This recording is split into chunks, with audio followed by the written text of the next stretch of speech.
besides doing the shows, we would party our asses off for hours after the shows, and then we would get up, smoke weed, work out, do a sound check, start partying, do a show. I mean, what we put our bodies and our brains through to be able to do that type of schedule would absolutely never work.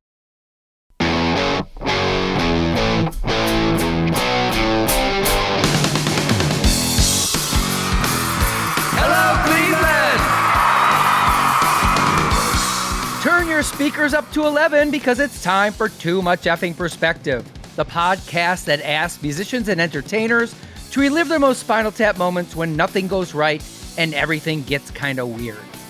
I'm your host, Alan Keller, a comedy writer in LA and former lead singer of the least heralded Chicago band, The Falling Willendas. And I'm your co-host, Alex Hoffman, former tour manager for Radiohead and former lead singer of the least heralded Milwaukee band, The Vainglorious. Our guest today is singer, songwriter, and guitarist Nick Hexum, who along with Aaron Peanut Wills, Chad Sexton, Tim Mahoney, and Doug S.A. Martinez make up the band 311. We talked to Nick about the time his entire band nearly combusted like a gaggle of Spinal Tap drummers, how he got to play with his idol, Joe Strummer from The Clash, and what nickname Snoop Dogg has for Nick. So without further ado, let's go to the TMEP show. It really puts perspective on things, though, doesn't it? Not too much. There's too much Yeah, perspective now.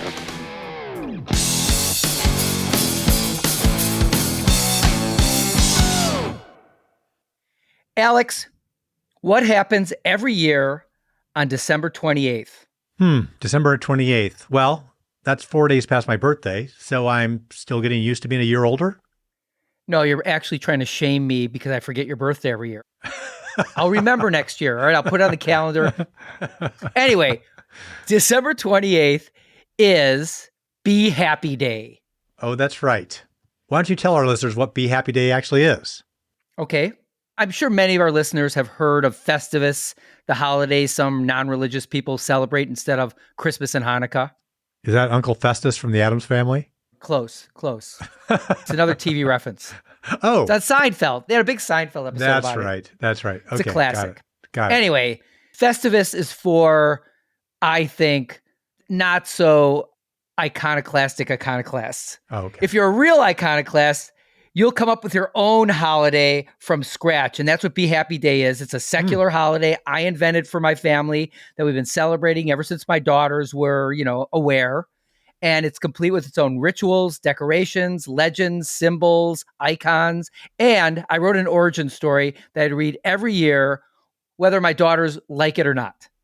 I got to say, Alan, it's just like you to do even the holidays the hard way. Well, my wife Lois and I treat our family like an art project that never ends. So if you have an opportunity to put your creative spin on something, why not? But isn't it true that Be Happy Day borrows some elements from normal people holidays as well? We do the most important part of all holidays, which is presents. Yeah, because there's no way I was going to sell a different holiday. I said we're gonna go do charity for the day. Oh, I'm boy. sorry. I wish my family were like that. They're not. And I appreciate when people do that. Yes, I do. But our holiday, Be Happy Day, it's a living thing that is constantly evolving. In fact, I'm still working on the story while my crafty wife and kids are always adding art to the Be Happy Day book or Bible. Huh. Why do you call it Be Happy Day? I mean, while you are one of my best friends, you're not exactly the most chipper guy that I know. And so it seems like a kind of a weird name for it. Be Happy Day is not spelled B-E. It's spelled B-E-E in honor of our late beloved Jack Russell Terrier, B. Ah, And I thought, what better way to memorialize B than to make her the Santa Clausian character in our annual story? yeah. Oh, well, I remember B, and that's really sweet. But come on, Alan. There must be a Spinal Tap moment story in there somewhere from the history of Be Happy Day.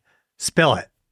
It's an anecdote more than a Spinal Tap moment, but it is about Balloon Boy. And I won't go into it, but if you want to, email me at alan@tmepshow.com and I will send you guys the story in PDF form if you want. But anyways, so every year we go out on Be Happy Day, which again is December 28th, so stores are open.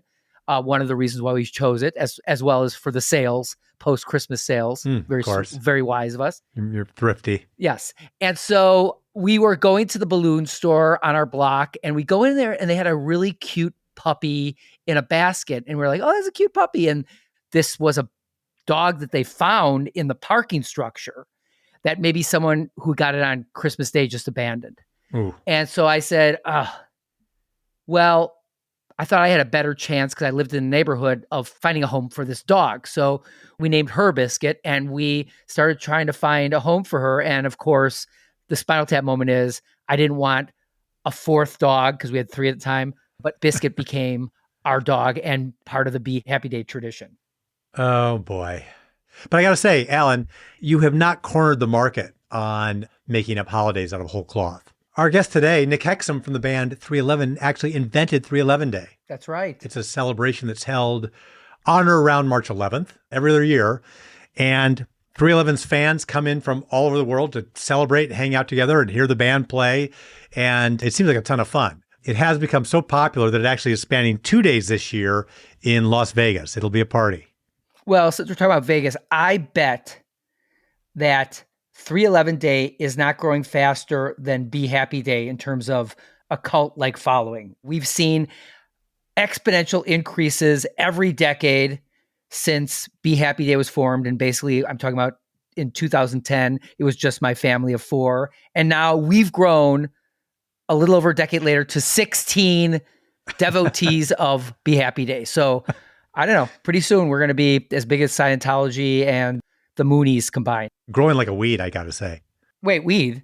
That's 420 Day you're talking about, right? Oh, 420 Day. Right. Well, Nick would appreciate that, being a well-known cannabis connoisseur. That's he would. So let's get to our chat with him. But first, listeners, if you like the stories that we're sharing here on Too Much Effing Perspective, please tell 3 friends about it. Your endorsement and word of mouth means a ton to us. We really appreciate it. Now, let's get to our conversation with Nick Hexum, but first, a short break. And now the leader of a band that has its own brand of non-alcoholic beer, 311's Nick Hexum. Nick, in the movie This Is Spinal Tap, a lot of drummers spontaneously combust. You, in your musical history, had an RV that spontaneously combusted, which is an awesome Spinal Tap moment. Can you retell that story for us? Oh, yeah. This is a good one. So the year was 1993. We had just got a record deal and our first album, Music, came out.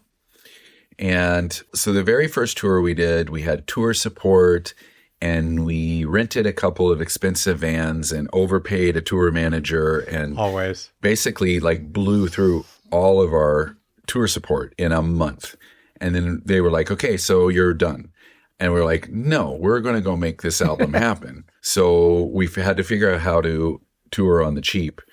And our drummer's dad, he did not spontaneously combust. Good.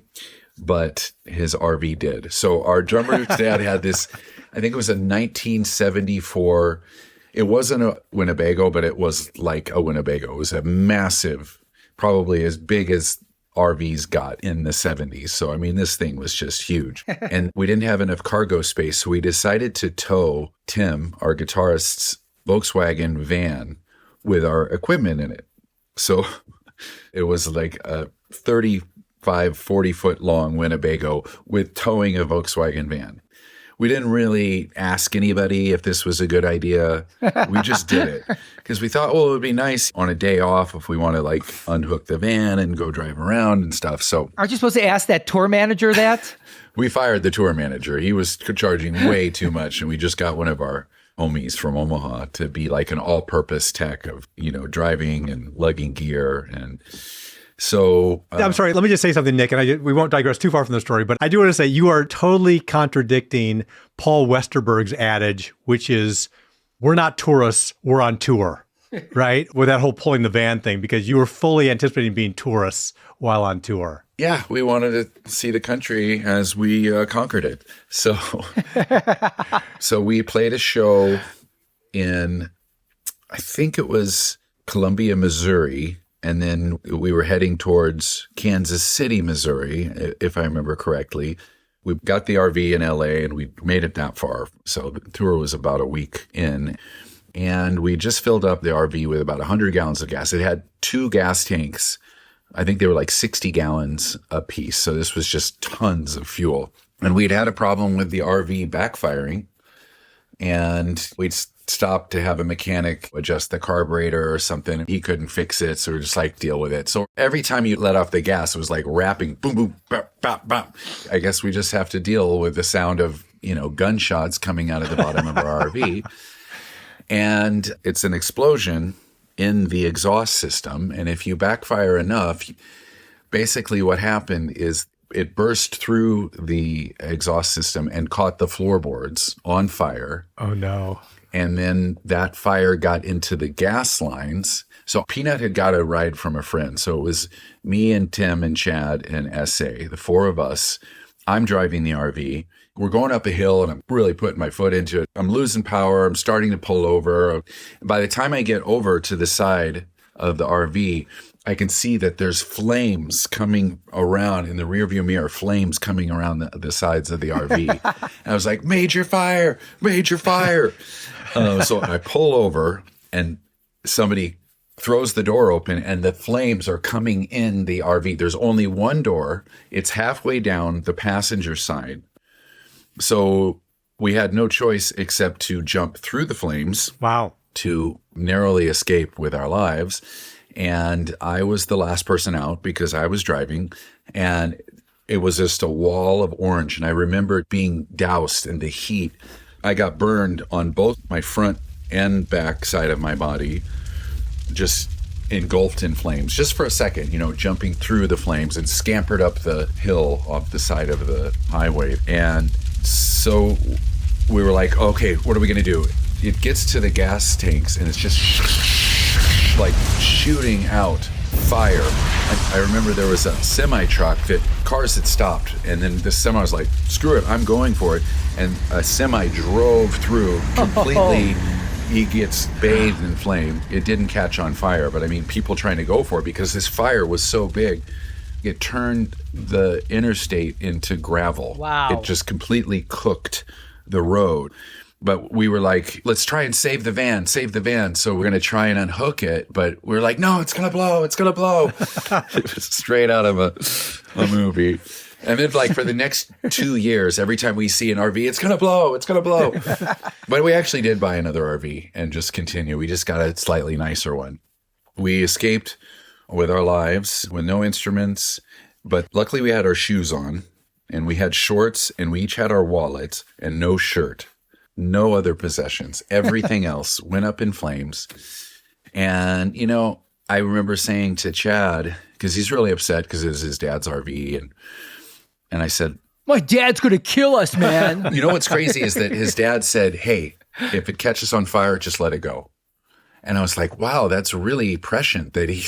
Oh, he said that? Really? That's said bizarre. that before Yeah. I left. He said to me, hey, Nick, if it catches on fire, just let it go. That sounds like a setup. Did you check any insurance policies the dad took out? Well, we actually tried to file a claim and they said, well, you're using it for professional. It wasn't insured for that. Right. But I said to Chad, I was like, hey, man, we got each other. We got the songs in our heads, and that's all we really need. So it was like this trial by fire and then move on with nothing but our songs and our dreams and each other. So we canceled that night's show. But the very next night we were booked to play in our hometown of Omaha, and we borrowed equipment and just rocked the hell out of them and kept on touring. We rented a car, charging stuff on a credit card. And then we found a friend from Omaha whose dad was going to lend us some money to buy an RV. And we got one that was more mechanically sound, and we just kept going. So it was a crazy experience that I'll never forget. Yeah, that's epic. I bet that's the last time you play a Great White compilation tape in your touring van. Absolutely. Alan hates it when I bring out biblical stuff, but it's like you've been refined by fire, right? And come out pure on the other end. Yeah. But it reminds me, I was a concert tour manager, and one of the bands that I was tour managing was this trio, a combination of guys from the UK and New Zealand.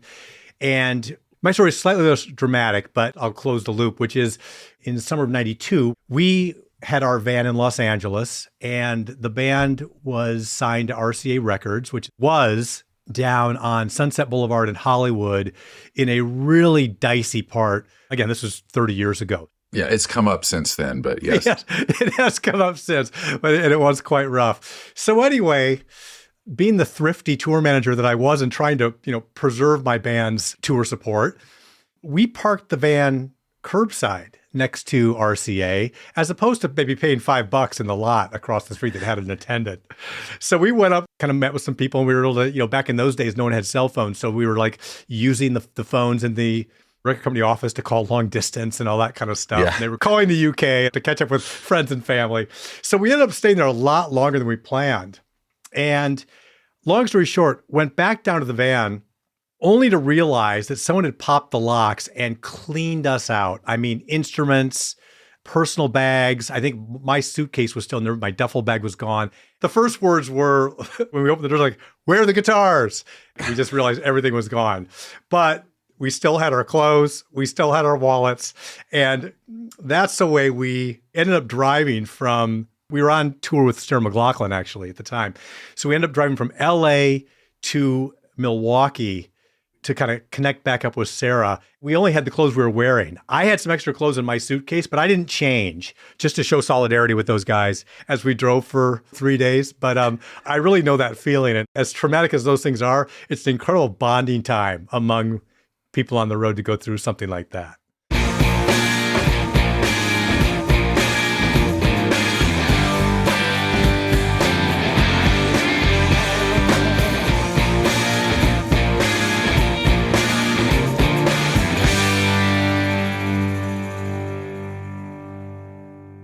The very next year, we had a show in Vancouver, and it was always really traumatic crossing the Canada border because we were wanted to make sure we got rid of every little bit of weed because it was like such a huge part of what we did.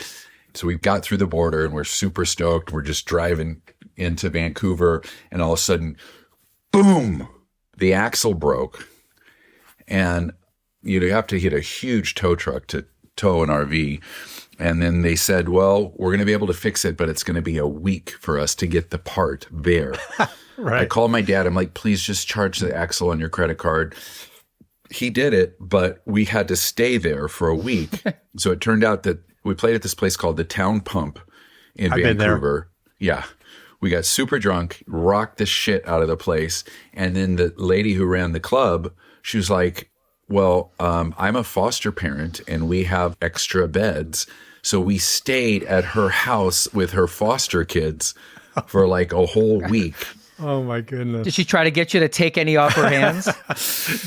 It was a weird vibe. Some extra roadies, yeah. You were looking for a tour manager. It was a weird vibe, but she was very nice. We never got a chance to thank her properly, but it was really cool. I guess the Town Pump is no longer there, but we just had to cancel gigs and wait a week. We just played touch football all day long, waiting for it to be fixed. That's fun. Could be worse, and certainly could be a worse places to get stuck. So, yeah. I will share a quick Town Pump story, which is I was Radiohead's tour manager on Pablo Honey, and we went to Vancouver and played the Town Pump.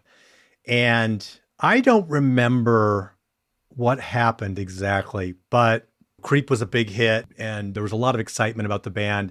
And so almost all the shows were sold out, and the crowds were really almost, in some cases, too enthusiastic for Tom York's liking, if you can imagine such a thing. Yeah, he was annoyed. Certainly, sometimes. Anyway, the crowd was just a really mellow Vancouver crowd. They weren't super stoked, and maybe there was even some chatter around the bar or something like that, you know? And the band did its set, came off stage. We were back in the dressing room, and the crowd was calling for an encore, and Tom was not happy about whatever it was. And so the lighting director was sent back out on stage to say, sorry, our singer's lost his voice, so we can't do an encore for you tonight. And there's a boo in the background. But it was such an odd thing. That's my Town Pump memory. What is he talking about? The voice sounded fine a few minutes ago, eh? Like, how did he lose it that fast?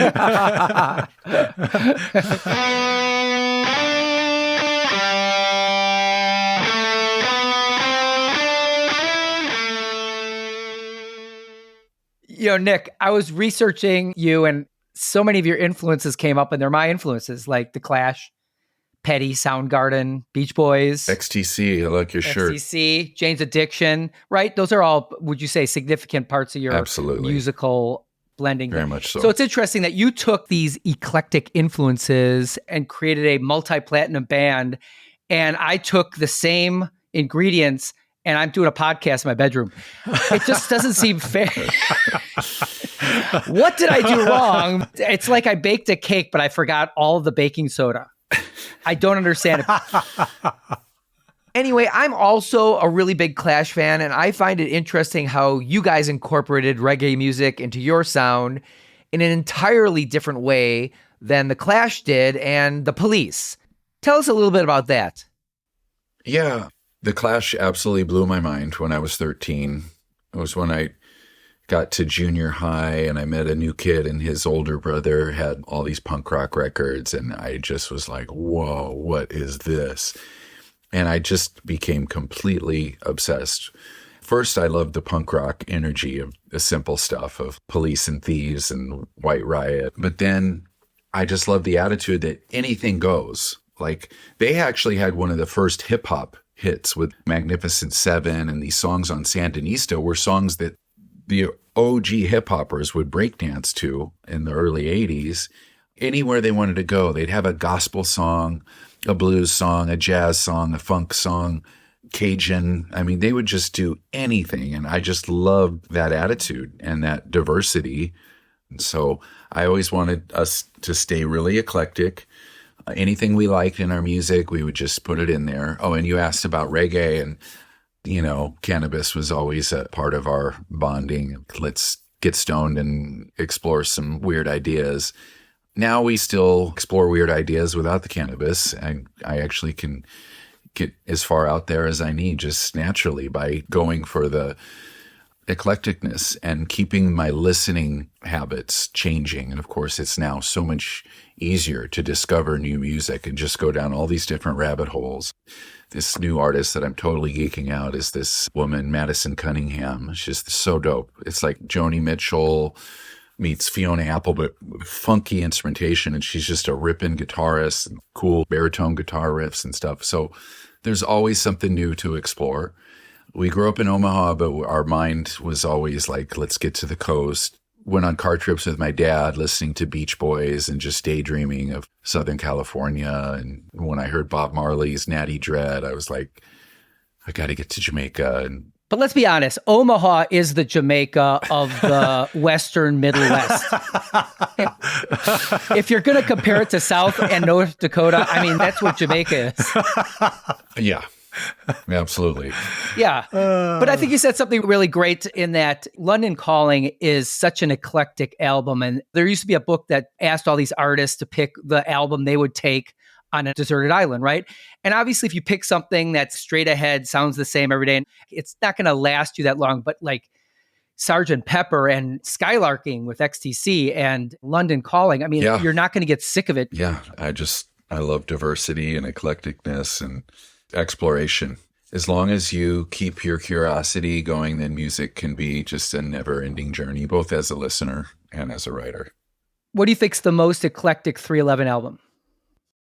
Well, the Blue album is our third album, and that was the one that was kind of our breakout.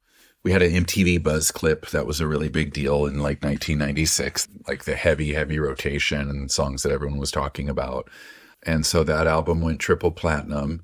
And then after that, our follow-up was Transistor. And we did something really ballsy in retrospect. We said, let's just go in it completely all these crazy different directions and not worry about whether the songs are going to be good live necessarily. Like, I was very into trip hop, Massive Attack, and Portishead, and dub, and King Tubby, and all this production techniques and stuff. So I would say that Transistor is kind of like our either Sandinista or London Calling, like a very, very eclectic album, but it tanked. People were like, I thought they were going to do the rap rock songs. Yeah. So we basically totally defied expectation. But now that album is our most beloved album because there's so much creativity. Like when we decided to do a camping event, we were like, we're going to ask people to come to the panhandle of Florida and go camping in the totally sweltering heat of the summer. We've got to do something really special. I said, tell them we're going to play Transistor in its entirety. That's awesome. And then people are like, oh my gosh, I'm definitely. So we did that because it's been such a beloved album.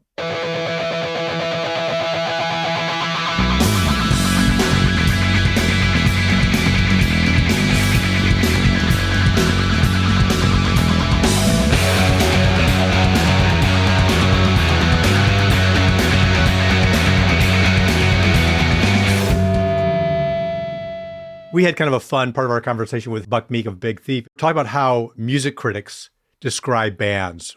And one description of Big Thief was rustic loft rock.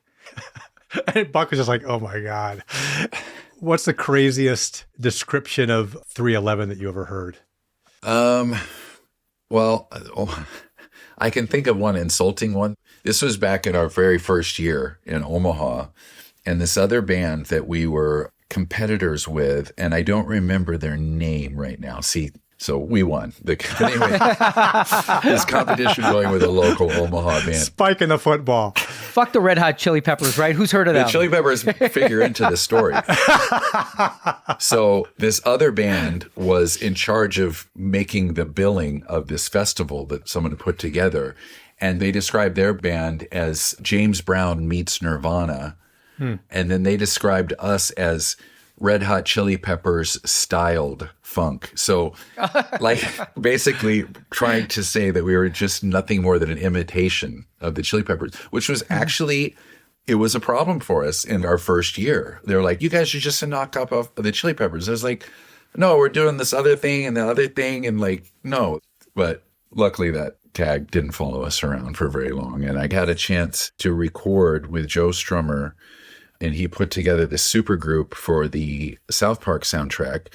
And it was me on guitar, Flea on bass, Tom Morello also on guitar, DJ Bonebrake from X on drums, Benmont Tench from Tom Petty's band, Heartbreaker. That was the backing band with Joe Strummer doing this rockabilly 50s song. And I was just a kid in the candy store to just be surrounded with these heroes. It was really cool. And mention who the producers were. Yes, Rick Rubin and George Draculius operating the Vaders. Yeah. So how was it working with your hero, Joe Strummer? We had a manager in LA that was managing him. He was doing the Mescaleros. This was like 99. And they say, we're going to have this little dinner thing going on. Once you come on over, you can meet Joe. And we were like, okay, yeah. And me and my manager, Adam Raspler at the time, we go over to this house party in the Hollywood Hills. And we go in, there's this boombox over there. And there's this like cool Cuban music just coming out kind of loud. And I go over close to it and I see there's this little alien head sticker. And I was like, that's our sticker. And I was like, what the hell? It's our sticker. And the manager guy was like, yeah, that's Joe's boombox. I was like, shut up. Wow.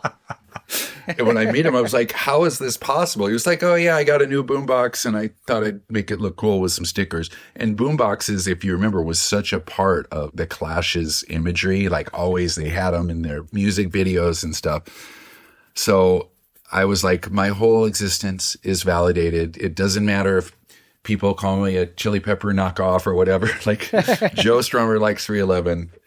And yeah, we became friends and just talked. And he told me, he said, you're going to want to know your family tree as you get older. You're going to find it really interesting. So learn about your ancestors. And I've found that to be really, really interesting, something I want to pass on to my kids. And he told me inside stories. I was like, so what happened with the Clash? And he was like, honestly, I pulled a stunt where I was arguing with the guys and I disappeared. I just went to Paris for a while and didn't tell anyone where I was going. And my manager told me it would be a good idea. And the other band members said, fuck it, we're done with this. He was like, it wasn't a good idea. Oh, geez. So him sharing these really personal stories. But he fired Mick Jones, though, and then he had that horrible Last Clash album with his buddy. They co-wrote the songs together, right? Another story he said about that, he said, and immigrants, or where it's at, in the original Clash, we were all people from different places. Like Joe was born in Turkey and he felt like kind of an outsider, and Paul Simonon and Mick Jones, they were recently from other countries. So the families, they weren't old school Londoners and upper class or anything like that. He said, you're going to want to have immigrants, because when I had the next version of the Clash, I had all these London insiders, the cool kids. It wasn't the same. Did you ever listen to the Spotify documentary that Chuck D narrates about? Chuck D. Fascinating. Was that great? That was so good. Tell them our Bill Stepney story, Alex. Oh, sure. Well, we have a really great episode with Bill Stepney, who was the original president of Def Jam Records. And of course, in that context, worked closely with Rick Rubin and Russell Simmons. And as a college student, Bill was friends with Chuck D, and he was a DJ at the college radio station. This is the early 80s. So he was really pretty early in bringing hip hop to radio, even college radio. And they had another friend, Hank Shockley, and through Bill's connection with the radio station, he was able to see the Clash at a sold-out show in New York City, which just changed his life. But in working with Chuck, he really encouraged that Chuck figure out how to create the mashup of the Clash and Run DMC. And then Chuck and Hank had this wacky idea of bringing Flavor Flav into the mix. Because they said Chuck is this profound, prophetic, almost preacher, almost like if MLK rapped, right? And they needed some sort of comic relief to help it land. And Bill was like, no, we can't do that. That's going to submarine this whole thing. And he ultimately stood down from that position. He's like, that's the best overriding decision I've ever experienced. Yeah. That was a major juxtaposition. And Public Enemy, that's another influence that we listen to so much. If you listen to a song called Visit on our first album, and then listen to She Watched Channel Zero off It Takes a Nation of Millions to Hold Us Back, there's some similarities because they sampled Slayer. Yeah. So we definitely took some influence from them, and we got to play with them a few times, and definitely an honor. Oh, you did? How was that? It was great. It was actually in Scotland, in Glasgow. We got paired up with them. But then we came out doing our rock thing, and I remember the crowd was like, we came here for hip hop, not rock. That's not a good Scottish, but it's okay. We'll take it. Yeah. It wasn't as good as your Canadian. Yeah. Thank you.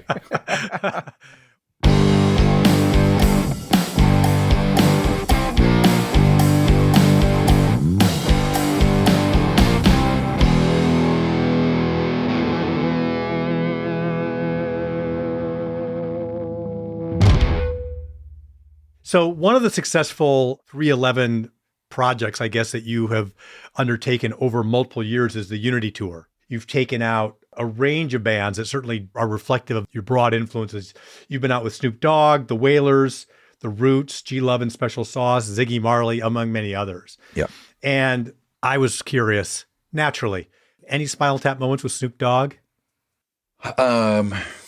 Well, I love that I have my own Snoop Dogg nickname. Whenever he sees me, he's like, Slick Nick. So my kids love the fact that I have my own nickname from Snoop. And he really got into the unity concept. Like at the end of his shows, he would be like, say peace, peace, love, love, unity, unity, like working the crowd into this peace and love and unity chant. And so it was really, really cool. He travels deep. He has got uncles and people that just hang out on stage. And yeah, it's a very big posse, but he was great. And yeah, I love the word unity. It was actually the original name of the band. We had an earlier incarnation that we were called Unity. And then we found out there was already a punk rock Unity out in California. So we changed our name to the New Originals. Yeah. Thank you. Yes. Yes. I love that. And speaking of Spinal Tap, in preparation for this, I had forgotten how many things from our vernacular came from that movie. Yeah.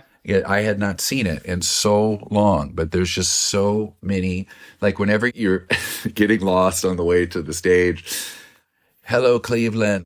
And the whole thing about when the taxi driver is talking about people don't understand what it's like to have loved and lost like Frank. And they roll up the window on him because English people do not want to hear about Frank Sinatra. But there's just so many things in the modern rock band's vernacular that came from that movie. And how many 311 albums got that 2-word review? That's right. Yeah, we've had some harsh reviews, that's for sure. Any funny ones? I can't think of any really funny ones. I know that our last one, the iTunes review said, lead singer Nick Hexum always takes it easy. And I was like, okay. I don't think you mean that as a compliment. Oh, classic. Well, that really is so counter to your story because, first of all, I'm sorry, getting signed within a year, give me a break. That's not fair. Okay. That's the British model. You guys co-opted the British model, really. Yeah. Oh, my God. So you come out here, you're 17 years old, and you get a job at Guitar Center, right? Right. Especially at that time, that's got to have been loaded with celebs and... Absolutely. I was in the pro audio department, and guys from Guns N' Roses and Stevie Wonder and just all these rock gods would come in and buy up equipment with their big advances. And I got to meet Anthony and Flea from the Chili Peppers at that time. And I felt like in over my head. But the thing was, I loved like the Jane's Addiction and this kind of alternative thing that was happening, but I couldn't find people like that. So I moved out first by myself when I was 17. And then everybody that I linked up with from Musicians Connection and the Recycler and those people, they were all metalheads. It was all this Great White and all this sort of Sunset Strip. Hair metal. Yeah, hair metal kind of stuff. So I really realized that the best people I could get in a band with were my homies from high school. And I had a band with Tim doing alternative stuff in high school. So I realized, all right, regroup, go back to Omaha. And then we started 311 and moved out here together. It wasn't like a year. I mean, there was a couple years of floundering around with different lineups. And then our first gig as 311 was in 1990. And then we got signed in 92. So it took a couple years, but still. So you're 22, right? Yes, 22 years old. So you can't say to our audience that I struggled for 22 years before I was signed. You can't say that. That doesn't count. No. That's still not fair. Yeah. Yeah. We were very blessed, but it seemed like a long time at the time because we were like touch and go on the money, just eating top ramen and stuff. And there was a little bit of grumblings like, are we going to make it or not? I was like, yes, we're going to. Just wait. And I'm like calling up record companies and lawyers and just BSing, like name dropping different A&R people who, so-and-so is thinking about signing us. You might want to check out our tape and just making stuff up wholesale. Doug Morris from Atlantic. I'm like, never met the guy or whatever, but I'm just name dropping and it panned out. Oh my God. That's so funny. I had a band called the Falling Walendas. We put out some albums in the 90s. I remember that name. Thank you. I'm so glad when that happens. Before I was in a band called Women's Liberace, and I remember the first press Women's Liberace got was a press release that I faked, and it was a totally apocryphal story, and then I sent it, and they printed it verbatim. Wow. Like the exact thing. And so there's a total mythology out of the chute. Alex has a great story, faking your identity at Capitol Records. Yeah. He loves, this is just a source of endless mockery. But yeah, so I had connected with Amos Newman, Randy Newman's son. And right. I've actually talked to him before. Have you? Yeah. So when I first met him, he was doing A&R at Epic. And then he moved over to Glenn Ballard's label, which was sort of a boutique within Capitol. And so I got in touch with Amos. And my first contact with him was as a manager, as a music business person. And I called him and I said, I'm representing this guy. I think he's really good. His name is AJ Blackwelder. And I'd love to have you hear him. Could he come up and play a couple songs for you? Or could we come up? And Amos was like, sure. I followed up and said, you know what? I can't make it, but I'm just going to send AJ up on his own, right? Nice pivot. Yeah, so I headed to Capitol Records with my guitar and trying to look cool. And the last time I'd been there was actually as Radiohead's tour manager, so it was a completely different vibe showing up there in this way. But yeah, so I played a couple of songs for Amos on my guitar, and my bullshitting did not result in a deal. But I love that scrappy spirit. Yeah. And I also, along the lines of harmless lies, I wanted to save money getting into clubs. So I don't know how I got the idea to do this, but I would call up Club Lingerie or the Coconut Teaser or the Roxy during the day and be like, I'm Nick Hexum from Cream Magazine. I was assigned to do a review of the show tonight. I just wanted to make sure I was on the list. And if you just say it with confidence, you're all set. That's a damn good idea. You know what, Nick? Okay, we're just really showing this side of ourselves. My wife and I lived in West Hollywood for a number of years, and I still had all my old laminates and stuff from being on tour. So Cheap Trick was doing a 4-night stand at the House of Blues on Sunset, which I don't even think is there anymore, if I'm not mistaken. No, yeah, it's gone. But they were doing full albums. So they were doing like Heaven Tonight, Dream Police, and they did like 4 of their best records back to back and in their entirety. So I wanted to go see Heaven Tonight. And having been at the House of Blues as a tour manager, I knew exactly how it worked. I knew where the stage door was. I knew that they had very light security there. I knew that if I had my laminate on, no one would even look. So that's what I did. I just literally put my old Radiohead laminate on and just walked right up the walkway there and walked through the door, and I was in. It has taught me, and I've actually told my daughters this, if you're in a situation where you want to be, but you're not sure whether you should be, take on the persona of like, you are absolutely supposed to be there. You know exactly what you're doing. And 95% of the time, no one's even going to question you. Yeah. I used to take the foundation room elevator from the back parking lot up to the foundation room, and I wanted to go to a show at House of Blues, and then they take the stairs down into the show, and they never knew. Yeah. Yeah. Between you and me, how much money do we owe the House of Blues? I hope they're not listening. That was a great venue. I saw Spinal Tap there. They did a you're reunion kidding. show at the House of Blues, Hollywood. It was like a one-off thing. That's insane. Yeah. I saw Paul Simon there. I saw Steve Earle, Chris Isaac. I mean, amazing shows. And did you ever go to the Gospel Brunch? Yes. That was awesome. Yeah. Saw Etta James perform there a few times, and they always had just like the best hip hop shows, like Erykah Badu, the Fugees, the Roots, De La Soul, Tribe Called Quest. Like, oh man, we would just get down all night there.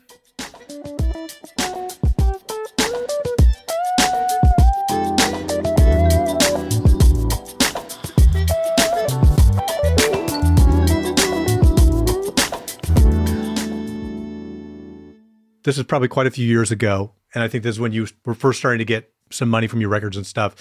You owned a gold 69 Lincoln Continental with suicide doors. Correct. What's that? What? What are suicide doors? The 60s Lincolns had suicide doors open forward, like the limo that JFK was in. But like the coolest lines to those cars, and I always just something about the suicide doors and the lines of that car. So yeah, when we got signed, I used my portion of the advance to go out and get a 69 Lincoln and had it repainted with really like a lot of metallic flake gold paint and a huge booming sound system. And I just thought it was the coolest thing in the world. And that's from the era when Detroit really knew how to make cars, right? Every year was something special. I remember asking Radiohead's managers, this is some years down the road, I'd said, like, who of the guys has done something like bought an actual rock star car? And they said that Tom was friends with Flea. Flea had a Tesla Roadster and had convinced Tom to get one. So I want to know, what's another example, either from you or any of your bandmates, of some sort of rock star hijink, something that's kind of as flamboyant as that awesome car you bought? Well, I bought a private island. I'll just leave that there, hanging in there. Next topic. The plane. That actually leads to my next question, which is, you guys have been really quite entrepreneurial as 311, right? The Unity Tour is, again, an initiative that you guys launched and have led for multiple years. You guys have done a beer with the Nebraska Brewing Company. You have done a cannabis vapor pen under the 311 brand. You have actually sponsored a NASCAR team, right? All this kind of stuff. And you revealed earlier that you are now a major league sports owner. And you'll have watching parties on the island, and we'll be looking for our invitations. Let us know when to show up at the tarmac, Nick.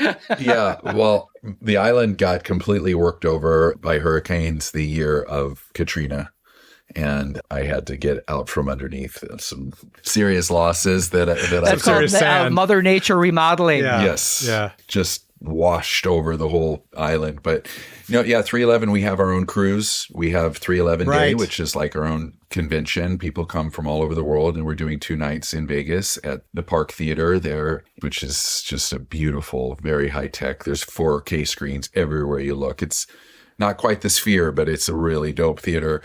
And now I'm part of a tech startup that is trying to be a talent network to have artists be able to get the services they need to be creative without having to sign a crappy record deal. And you can find out more at skp.io. It's really exciting to try to do something for legacy purposes of making a platform to help free musicians to be creative.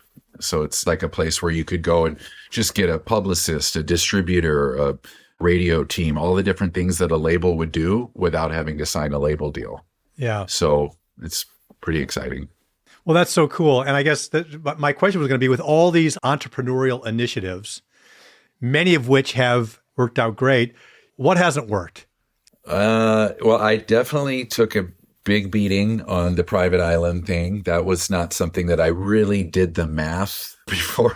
Sounded good. Yeah, but it was a lot of fun. It was a lot of fun for a while.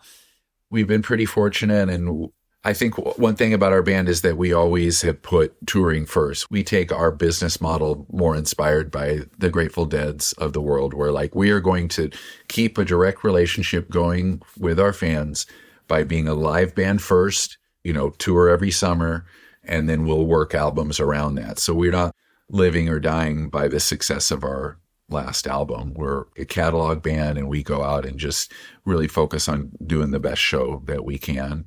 And just keeping an attitude of gratitude, realizing that we are so lucky to be able to do this, that people care about our music, and that we have a special lineup of the guys that we stumbled together with. And, we're one of the longest running original lineup bands that there is. U2's got us beat. Radiohead has us beat, but I don't know if they're going to be active anymore or what. You probably would know better, Alex. But definitely ZZ Top had us beat, but they lost Dusty. So we're up there with one of the 33 years original lineup bands. That's so unbelievable. We stay grateful for it, Yeah, that's really special. Well, Nick, where can our listeners keep up on the latest from you and 311?